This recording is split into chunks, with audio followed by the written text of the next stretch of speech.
guys. Hello. Hi. How are you guys? I'm doing amazing, of course. I love you guys. Hi. It's been so weird because I haven't been constantly filming. I've actually been doing other things lately. It's like, what's going on? Today, here's the thing. If you don't follow me on Twitter, first of all, follow me on Twitter because I tweet amazing things and I'm hysterical on there. Are you sure about that? But second of all, I was on Twitter and I saw my good old pal Trend Mood posted and I was like, what's this? What did she post? There's a lot of debauchery. I don't know if that's the right word. There's a lot of crazy, insane concepts and ideas happening in the makeup industry right now. And I just want to vent about it. So we're going to go through, this is an anti-haul, if you couldn't tell by the title and the thumbnail, this is an anti-haul. I just want to go through and like talk about makeup that I'm like, what even is this? I think a lot of people don't like anti-hauls because they think they're like negative, but it's okay to be negative sometimes. It's okay to not like products just by looking at them without trying them. So that's what we're going to do today. Here we go. First thing I am not going to buy that I saw is the Urban Decay Elements palette. Here's the tea about this. I don't inherently think this is first of all, circular palettes are just inherently very difficult to store because they don't fit in with anything. I had some sort of circular blush. I had something that was just so annoying to store. It was like the worst thing. So I'm already a little turned off. Oh, it was a Tarte palette. It was like a Tarte, one of their circle ones. And it's just hard to store, which is not a whole reason not to buy it, but something to think about, especially because most people have limited storage for their makeup collection. This might not be something that everybody can store. And the other thing about this is like, this feels shady. I know that this is going to be super expensive because it comes in a circle. So I know it's going to be about 50 bucks, 50 to 60, I'm guessing is where they're going to price it. And it's just like, it's just rainbow. Like the colors are kind of cool and I don't hate the colors, but like you could get, what's a good, like the BH Cosmetics, any BH Cosmetics palette could pretty much dupe this. I feel like if they had come out with this maybe a year ago before every single brand started making, Urban Decay is just always one, Urban Decay, Tarte, and a little bit of Too Faced, but mostly Urban Decay and Tarte are just always one step behind of the trend. Like, rainbow palettes were starting to get big around Christmas time last year. So it's like, why would you make a rainbow palette when they've everybody has one? I've even bought rainbow palettes. I don't even do a lot of color and I bought rainbow palettes the past few months because they've been everywhere. So of course, everybody wants to do a rainbow palette. I just think this was poor timing on their part. I don't inherently think this is a bad palette. I just think you could get palettes similar to these colors. Like these are all dupable. Nothing in this is unique. It just kind of looks like the Jaclyn Hill Vault collection, bits and pieces of that, bits and pieces of the BH Zodiac palette. And it's just uninspired, I guess. Like, I give them credit for the packaging because the packaging is cool as much as I hate circular things, but this is just not it for me. A lot of people ask me about this one because I do like Morphe. The Jaclyn Hill and Morphe brush collection is probably the biggest joke I've ever heard of in my entire life. It's not even the fact that she made a brush collection. Like, that's nice and all, like, whatever. I don't care that she made the brush collection. I think my problem with this is the fact that, number one, the way she markets things is to be like, I spent 1,100 years working on this in a lab with Morphe. We locked ourselves in there for 10 years, and this is what we...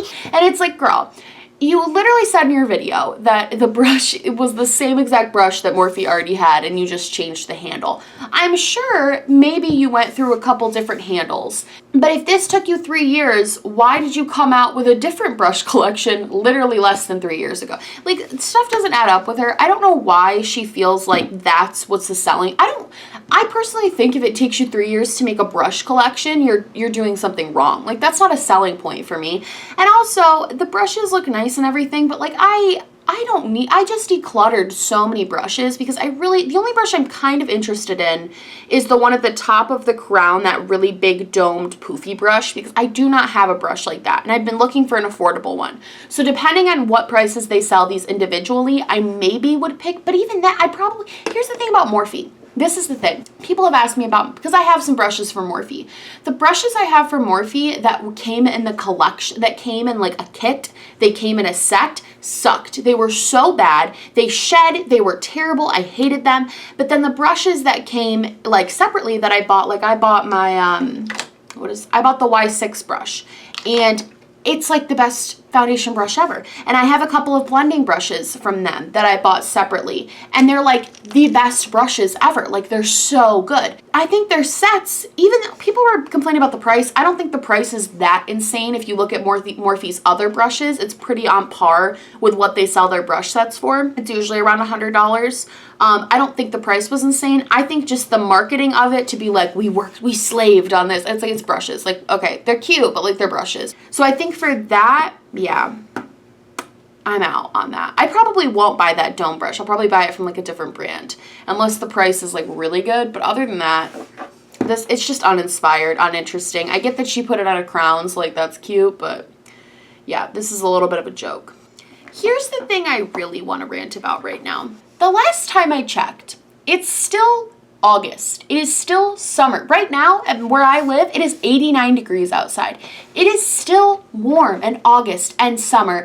And fall we haven't even gotten to enjoy fall yet. No leaves have fallen. I have not carved a pumpkin. I haven't made those little delicious cookies that have like printed things on. I haven't done any of that stuff yet. Yet, for some reason, these brands think I am ready for their freaking Christmas collections. I'm not ready. I am not ready for Christmas collections. First of all, somebody made a really good point on Twitter. One of my subscribers was like, where's the fall? Like, where's the Halloween collection? Do you know how on it I would be if somebody came out with like, if Too Faced came out with a pumpkin spice palette, do you know how many people would be all about, like I wouldn't because I don't really like pumpkins, but do you know how many people, like the smell of pumpkins, I'm not a big pumpkin spice fan. But do you know how many people would be on that if they made a fall-inspired palette themed the way Too Faced does it? It's such a missed opportunity. And instead of doing that, instead of doing this beautiful fall-inspired leaves and just like gorgeous colors, Too Faced has given us, instead of that, with their brand being like cutesy, smelly, gimmicky, like that is the perfect Too Faced palette. Instead of doing something like that, they are giving us the same palette they have given us for the last 4 years. I am disgusted. You have so many options. What are these brands gonna realize? And also, you'd think they'd have learned, because their palette last year, their holiday palette, I saw about 50 of them at my local Marshalls. So it very obviously didn't sell that well. My problem, I guess, with this is like, when are these brands gonna learn that they can't just put out half-baked? They can't just put out unfinished. They can't just like half-ass it anymore. Sorry for my language, but like they can't just half-ass it anymore. They have to be putting in effort. They have to be doing something creative, doing something next level, instead of oversaturating the market with this type of BS that's just like, what are you even, like, what is this even for? Instead of oversaturating the market with this, why don't we do something creative and groundbreaking and awesome, something different that people are actually going to want to buy? I have not seen a Too Faced product in so long that I saw and was like excited. And it's the same thing with Tarte, and it's the same thing with Urban Decay. Even that new Urban Decay Naked Cherry palette that's allegedly been leaked. Like, it doesn't excite me. It doesn't get me excited. Urban Decay Naked stuff just doesn't excite me anymore. Am I sad that the original Naked is leaving? Kind of, but at the same time, that was my first palette, so I'm always gonna be a little nostalgic about it. But like, I was kind of hoping they'd be done with Naked stuff now. This is like the end of an era, and that's a good thing. It's okay to be done with things and to move on to new products. I went on a big rant on this on Twitter, and I feel like I need to talk about it here too. So I saw on Trend Mood's Twitter that Tarte had come out with the most beautiful packaging. I think Tarte's packaging, say what you will about the brand, and maybe it's not for everyone, but to me, Tarte's packaging is really good. I love their packaging. This little blush palette that I have from them from last holiday season, which they're still selling, by the way, you can still buy this, even though it was last holiday. I'm not bitter about it, but like, come on. This palette is so cute and beautiful. Like the purple, the Moroccan theme, sure it wasn't anything to do with like holidays, but Too Faced kind of has us covered on like Christmas in New York and all that stuff. Like I don't mind that Tarte is doing something that's not necessarily holiday-esque for the holidays. I don't mind that.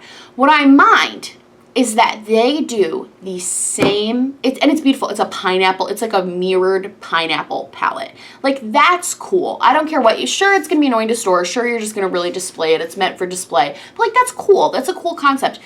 Same thing with the mermaid palette. I thought the seashell palette was cool. I didn't like the colors inside, and that's why I ultimately didn't buy it, but I liked the packaging a lot. I really enjoy their packaging. But they put the same freaking colors into every single palette. Every single palette. It's a warm toned neutral palette with a pop of blue, or maybe a pop of green if they're feeling spicy. Like, what made Tarte think, after the Icy Beach incident where we all wanted that blue and green palette, that crazy colorful palette, we were all like, oh my god, Tarte, you should make this. This is so good.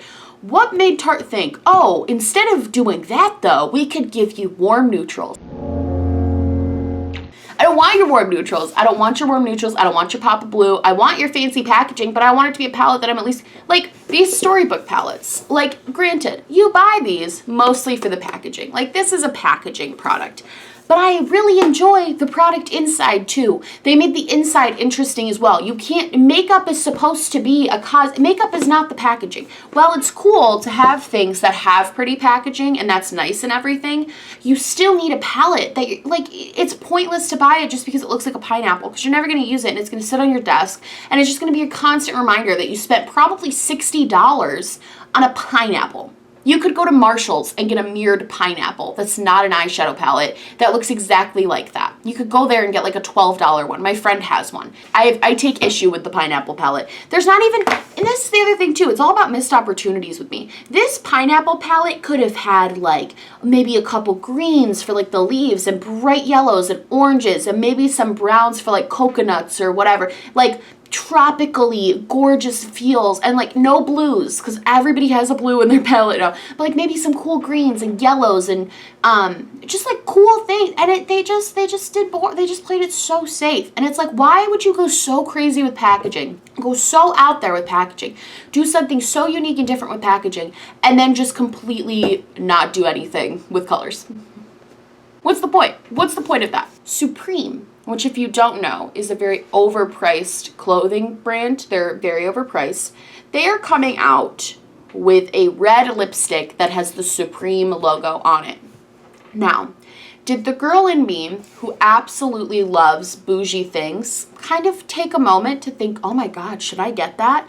Because yes, I did, is the answer. I like bougie things sometimes. Like, I'm the type of person who likes nice things. I am not ashamed to say that. I'm really not. I understand why other people don't want to spend their money on maybe name brand or like luxury makeup products. But for me, I have a few and I really enjoy them. I really like luxury products. With that being said, this Supreme lipstick is the biggest gimmick and the stupidest thing, and I really implore you guys not to buy it. I don't want to set the precedent that a clothing brand like Supreme, who is incredibly overpriced, I will never own a Supreme hoodie. Like, they're like $800 for a freaking hoodie. I don't understand that. But what I will say is we cannot set the precedent that those types of clothing brands can just come into makeup and make a whole bunch of money off of us because they have this little Supreme logo.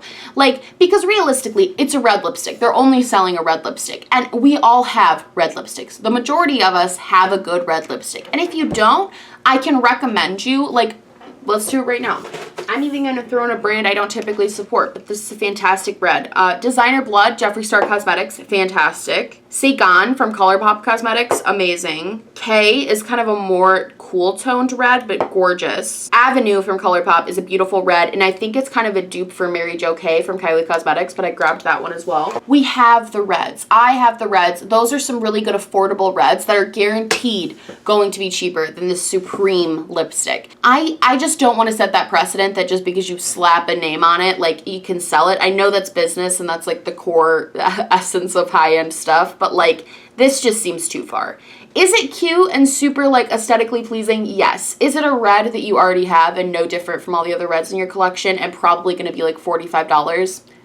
Yes. So I'm gonna skip it, and you should too if you want. If you already have a red, you should skip it. The final thing I want to talk about, I feel bad, is the Halo Beauty Kiwi supplements that Tarte just launched.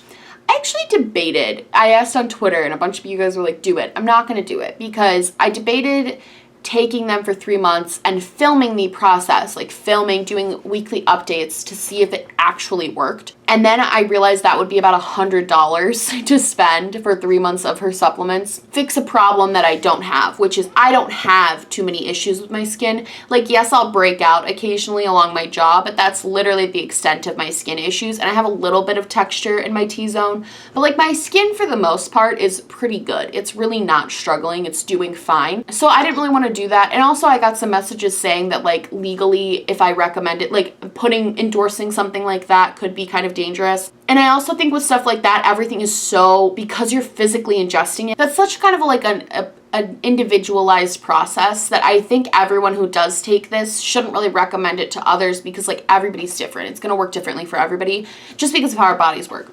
With that being said, I'm really surprised that Tarte came out with another vitamin, especially considering I got the idea a little bit when I watched her video. Halo, the original one, was hair, skin, and nails, and that's what that one fixed. And this one was just skin. And she made it very clear in the video that you don't need both, which I actually really liked. I thought that was a good thing to say. Like, instead of being like, oh, if you take this, it'll add it to this. Like, she was like, no, pick what's best for you. And I can appreciate the honesty there and the candor to not just try to push and push. With that being said, I just wish that I would buy a moisturizer that Tarte put out. Like, I would buy a serum, or I probably wouldn't buy makeup because I just have enough makeup, but skincare is something I'm super interested in. I know that she has like plastic surgery and she has the extensions, so everybody thinks she's just like super whatever, but say what you will about Tarte, like she looks gorgeous. Like, she's really gorgeous. And I think skincare would be something I'd be interested in, because I do think before all of this Halo stuff, I thought she was a very genuine person. I thought that any product she sold me was going to be legitimate and whatever, because I trusted her. I value her opinion because she does so many reviews that I trust and I think are good. My problem though is that now it just kind of feels like she's QVC. Like it's just like, take these magic in your skin, everything's gonna, and it's like, first of all, you can't guarantee that this is going to work for everybody. And second of all, I thought it was so abundantly clear after the first launch that really nobody wanted this. I don't know how many people actually bought Halo. Her numbers had to have been good enough to make another Halo thing. She has said she's going to go down different avenues with this whole thing, but I don't know how many more vitamin launches I'm going to sit through before I like get to the skincare or the stuff I actually want. It just seems strange. And the fact that it's like kiwi and like, that's a little gimmicky. Like, she put like this cute little, like the bottles are cute and everything, but I don't know. It's hard for me to get behind something like that. It really is, because I see I don't know. It doesn't seem genuine. It doesn't seem like Tarte. Like, she doesn't take, I don't believe that her skin looks flawless because she takes these vitamins. I believe she has a skincare routine, and that's what I want, is her skincare routine, because I feel like that would help me. I don't want to ingest things that I'm not sure what they do. I don't know. It just seems a little much, Tarte. A little much. That's my video for today. I hope you guys like it. If you do, please like and subscribe, or just subscribe, or do neither. I'm honestly just so happy you're watching me. Thank you. I love you guys, and I will see you in the next one. Bye!